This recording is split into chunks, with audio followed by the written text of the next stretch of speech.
Yes, very good evening, my dear students. Well, today I would start with the chapter My Mother at 66 by Kamla Das. As you know, she is a great poetess from India who has written n number of poems for us. Among them, this poem is one of the very famous poem of hers. So let me start with the introduction. She is a mother of an Indian poetry. Okay, so let me start with the introduction.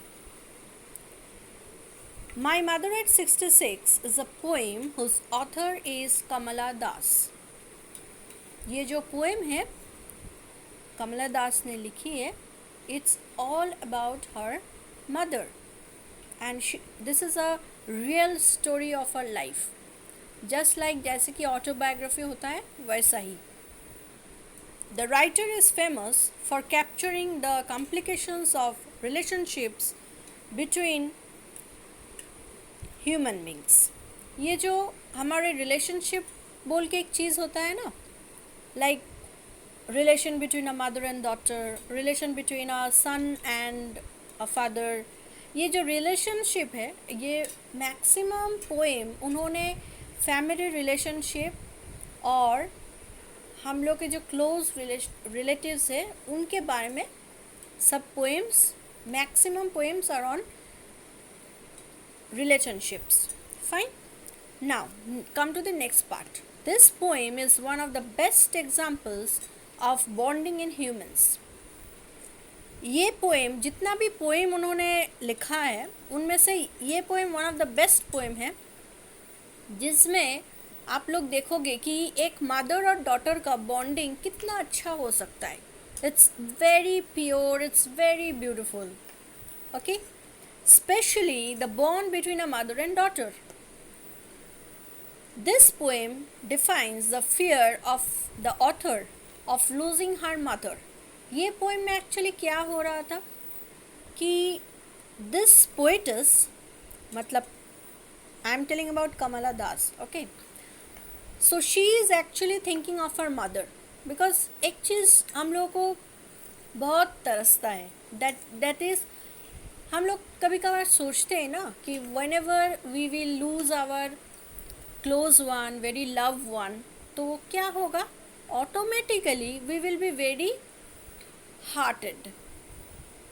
तो इससे क्या होता है, आपका जो भी दुख है वो पहले से ही आप सोचने के लिए लगते हो कि what will happen if my mother pass away, what will happen if my father pass away, what will happen if my uncle pass away. So they are very dear ones, they are very near ones. Okay, but in human race, as we know कि human race में तो ये होना ही है.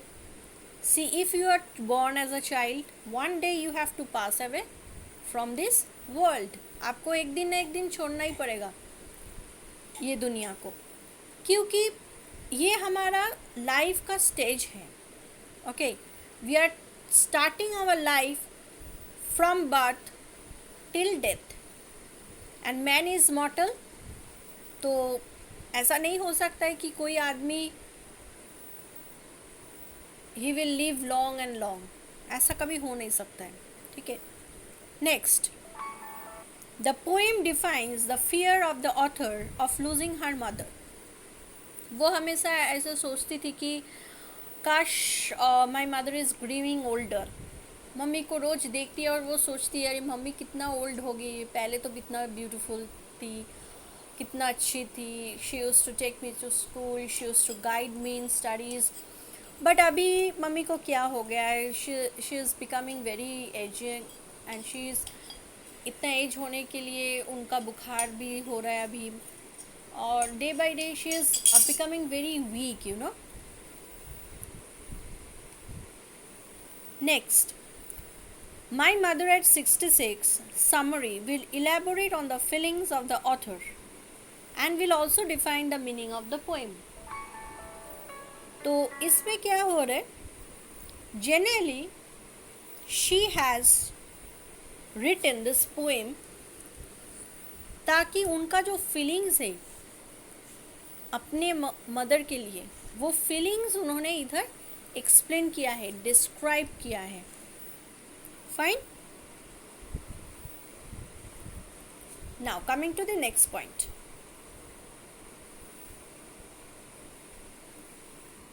Now come to the main summary.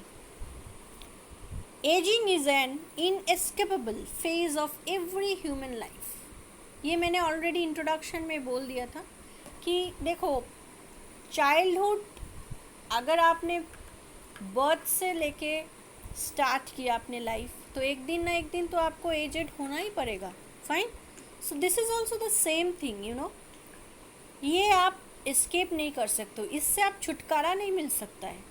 आप ऐसा नहीं सोच सकते हो कि yes for the whole time of my life I will be very young, I will be beautiful. ये कभी हो नहीं सकता है. Okay. Next, a person enters their childhood, experiences adolescence when they are energetic and have so many dreams. तो हम लोग जब यंग रहते हैं तो हम लोग बहुत कुछ सोचते हैं, हाँ ये बड़े होने से ये करेंगे, ये स्टडी करेंगे, ये इधर ये कॉलेज में पढ़ने के लिए जाएंगे, ऐसा नौकरी करेंगे, ऐसा सैलरी होगा. तो we have many dreams in our life, you know. तो हम लोग जब यंग होते हैं तो ये सब ड्रीम्स हम लोगों के पास रहता है. ओके.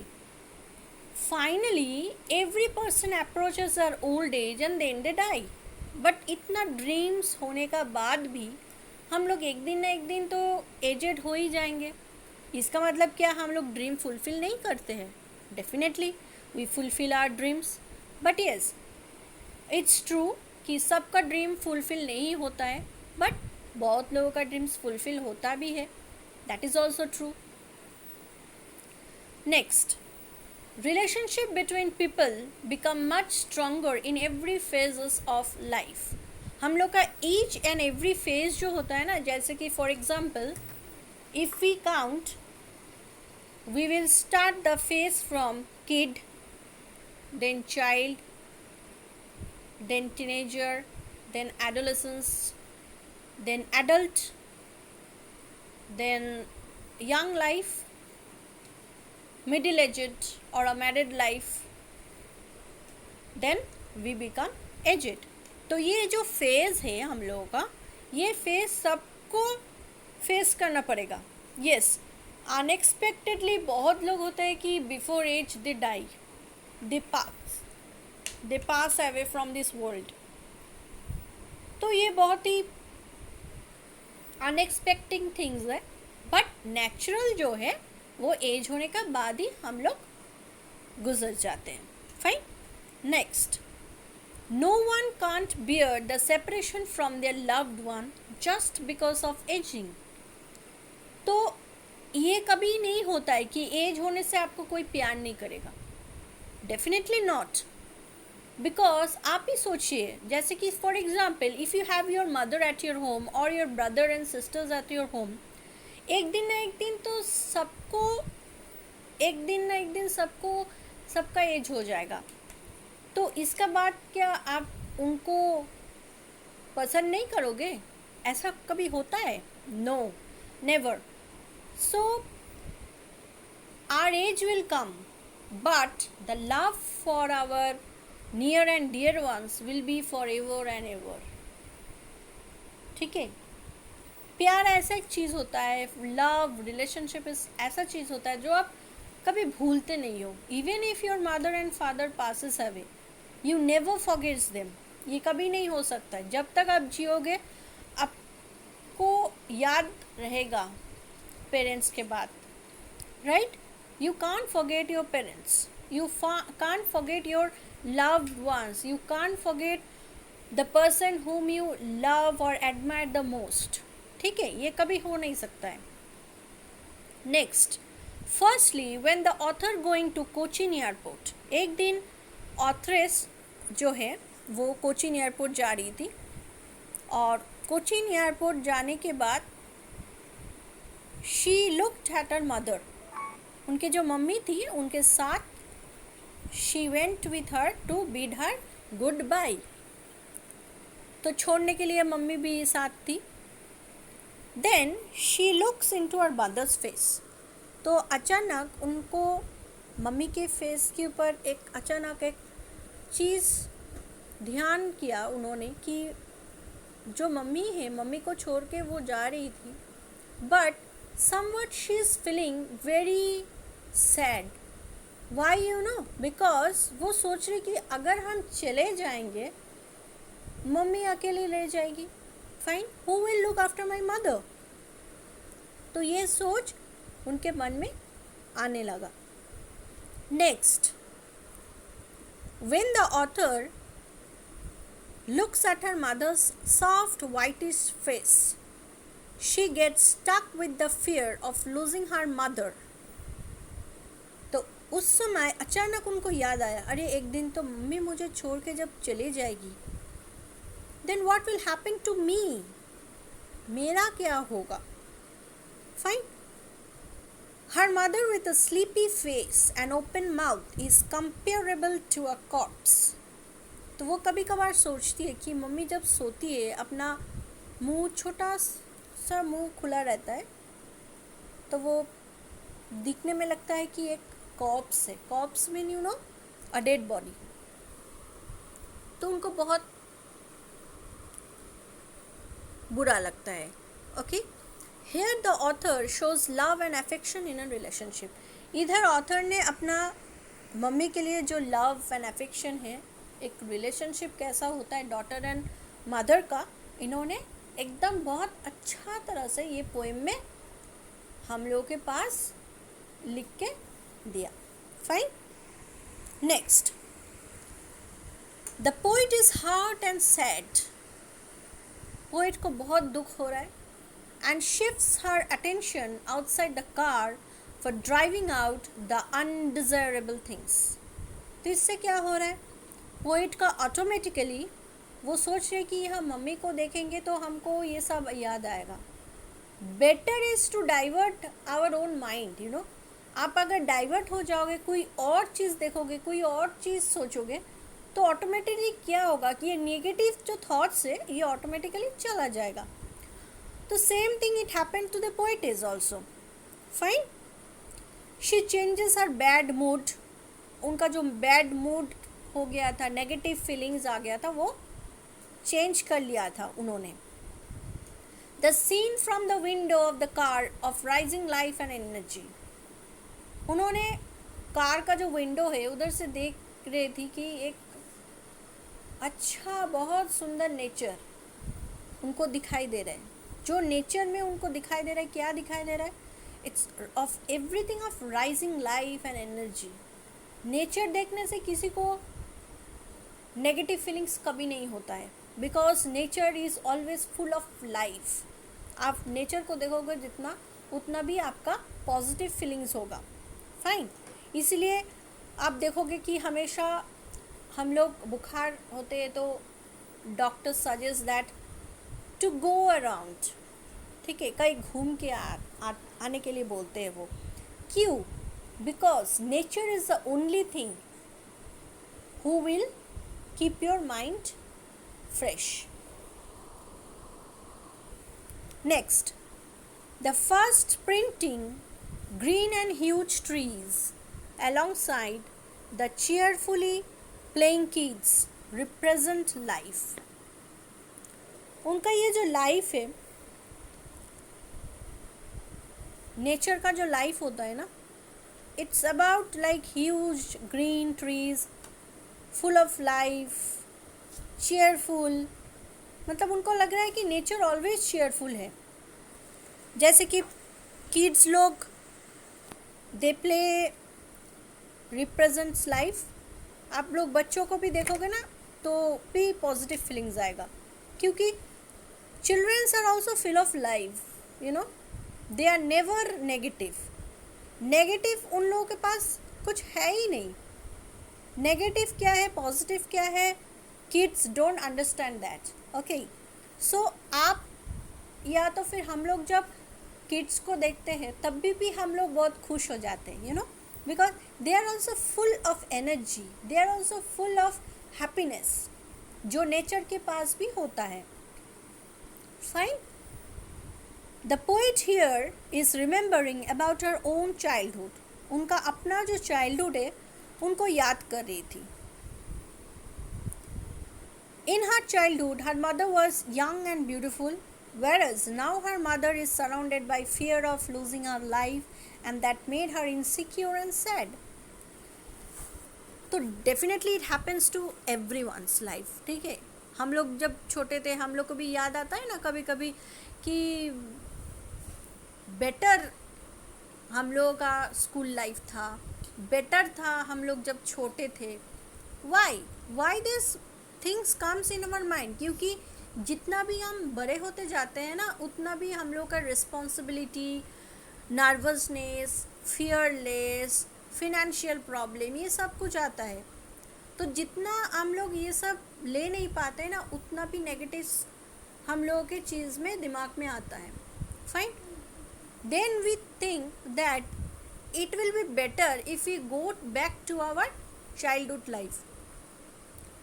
और तब चाइल्डहुड लाइफ में क्या होता है, जो मदर होते हैं या मम्मी लोग होते हैं, that time they are very cheerful. Mummy लोग बहुत यंग रहती है, बहुत चीयरफुल रहती है. She use to take her to school, she use to play with her. ये सब मम्मी लोग तो करती है, तो वो सब याद आ रही है इन लोगों को. और now I am telling about our mother. Okay, what her mother is thinking. उनका मम्मी का क्या थिंकिंग है कि वो सोच रही है कि हम जब एज हो रहा है, मेरा जितना भी एज हो जा रहा है, तो क्या होगा, I will die, I will one day, there will be a day I will pass away. तो मेरा डॉटर का क्या होगा, ये मम्मी सोच रही है. Okay, so this poem is not about only our daughter is thinking, a mother is also thinking about her daughter, कि when she will pass away what will happen to her daughter. बेटी का क्या होगा, बेटी ऐसे अकेली कैसे रहेगी. Okay, these are all our things are coming to the mind of a mother. Next, she reaches the airport to take her flight. Flight का तो टाइम इज़ वेरी पर्टिकुलर, तो एक टाइम हो गया है फ्लाइट लेने का. It shows departure and parting which makes her sad. तो इधर जिस दिन तुझको ना देखूं, इधर एक्चुअली एयरपोर्ट से जाने का जो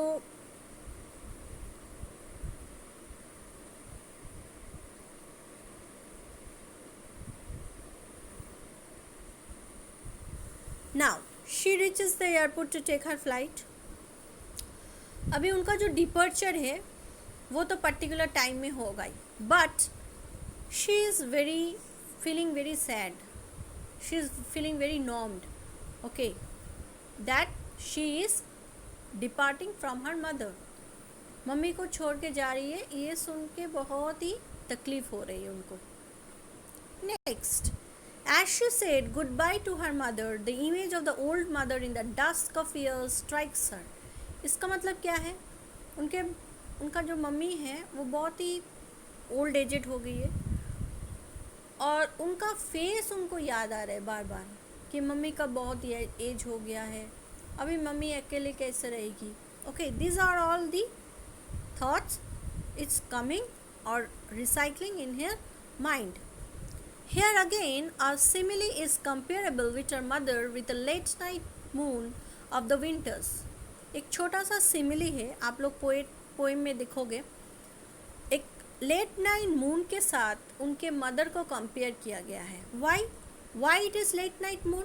मून कब आता है, नाइट को, and night when it comes at the end of the day. तो दिन का शुरुआत सन से होता है और दिन का ख़त्म मून से होता है. तो इसका मतलब है her mother is at the last stage of her life. Fine. Then the light of the moon is an obstacle by the fog and haze as she appears older now. जो रोशनी आता है मून का वो obstacle बन चुका है and वो हेजी हो गया है. Why it is hazy? Because उसमें आपका फॉग आ रहा है, तो इसीलिए जो पिक्चर है बहुत ही हेजी हो जा रहा है. Fine. Next, the poet is now feeling the pain of getting separated. अभी धीरे धीरे पोएटिस का भी फीलिंग्स शुरू हो गया.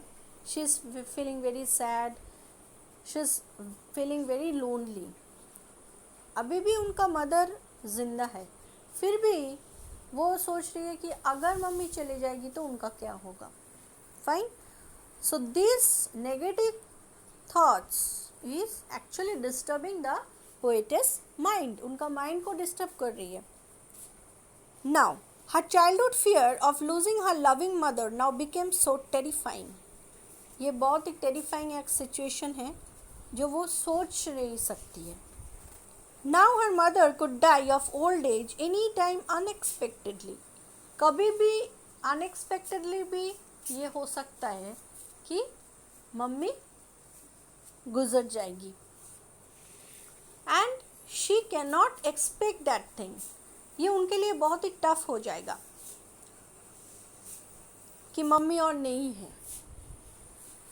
She is so sad that she starts crying slowly without control. तो इतना वो दुखी हो गई कि before departing in the flight she started crying. उनको रोना आ गया है मम्मी को लेके. Fine. But keeping a brave heart, she hides her tears and starts smiling. But फिर उनको याद आया कि नहीं, मुझे हार्ड होना पड़ेगा. I have to be very hard in life. और brave heart होना पड़ेगा. दिल को हिम्मत आना पड़ेगा और दिल को बहुत ही स्ट्रॉन्ग रखना पड़ेगा. Fine. Thus, she offered her farewell to her old mother, and keeps her hope of seeing her mother alive again. She says, "See you soon." तो ये बोलने के लिए मन नहीं हो रहे कि हम बोले मम्मी को, mummy bye bye, take care. Fine. ये जो लास्ट वर्ड है ये बोलने के लिए उनको बहुत ही हिम्मत रखना पड़ रहा है. Fine. Next, she hides her tears and sorrow as she does not want to make a painful and emotional environment. तो ये जो environment है डिपार्चर का, एयरपोर्ट में इतना पब्लिक के सामने, ये जो इमोशनल और पेनफुल एनवायरनमेंट क्रिएट नहीं करना चाहती है वो. फाइन. तो ये सोच रही है कि इतना एयरपोर्ट में इतना भरे लोग में हम ये कैसे कर सकते हैं. नहीं, I should not. Okay. Then she started moving. Moreover, she doesn't want her mother to cry and shows her that she is enjoying her life. Actually, hard होना तो पड़ेगा ही, because she wants her mother to be strong. If she cries, definitely her mother will also cry. That's why she is showing that she is very happy. She is very happy with her life. तो इससे क्या होगा, उनको बहुत ही खुश नज़र आएगा, उनका मम्मी भी खुश होगा. Fine. She expects her mother to be happy and enjoy her life just like her. ये भी उम्मीद करती है कि उनका मम्मी भी उनके लिए नहीं रोई और she can enjoy her life like her too. Fine. Next part. So this is one of the poem which I have already introduced, that before departure a daughter cannot bid goodbye to her mother. ये feelings एक ऐसा feelings है जो लोग को होता है वही समझ पाते हैं. So this is all about the poem. It's all about the relation. It's all about a relation between a mother and daughter. Fine. So I'm coming to the conclusion. Conclusion क्या है ये पोएम से हम लोग क्या सीखा? To conclude, My Mother at 66 summary revolves around the beautiful relationship between the poet and her mother, जो मैंने already आप लोगों को बोले. The summary shows the theme of the advancing age of the mother of the author and the fear of separation. ये जो डर है वो एक्चुअली समरी में पूरा एक्सप्लेन किया गया. Fine. What is that fear part? ये जो फियर पार्ट है वो कौन सा पार्ट है? That you are one day going to be alone and your mother will one day leave you from this world. यही चीज़ पोएटेस को डराती है. Fine. This apparently short poem touches upon the theme of a beautiful bond between the mother and the daughter. एक बहुत ही अच्छा bond mummy और daughter के बीच. ये जो बॉन्ड है ये beautiful, it has reciprocated in this poem. It shows how a beautiful relationship between a mother and a daughter can have. एक रिलेशन मदर एंड डॉटर का कितना अच्छा हो सकता है. This poem can show you. यही एक पोएम है जो एक डॉटर और मदर का रिलेशनशिप को बहुत अच्छे तरह से एक्सप्लेन किया. Fine. Now last I am coming to the poet. This poetess Kamala Das, she is known as the mother of modern English poetry. उनको मदर ऑफ इंग्लिश पोएट्री बोला जाता है because she has written many poetry in India for the children.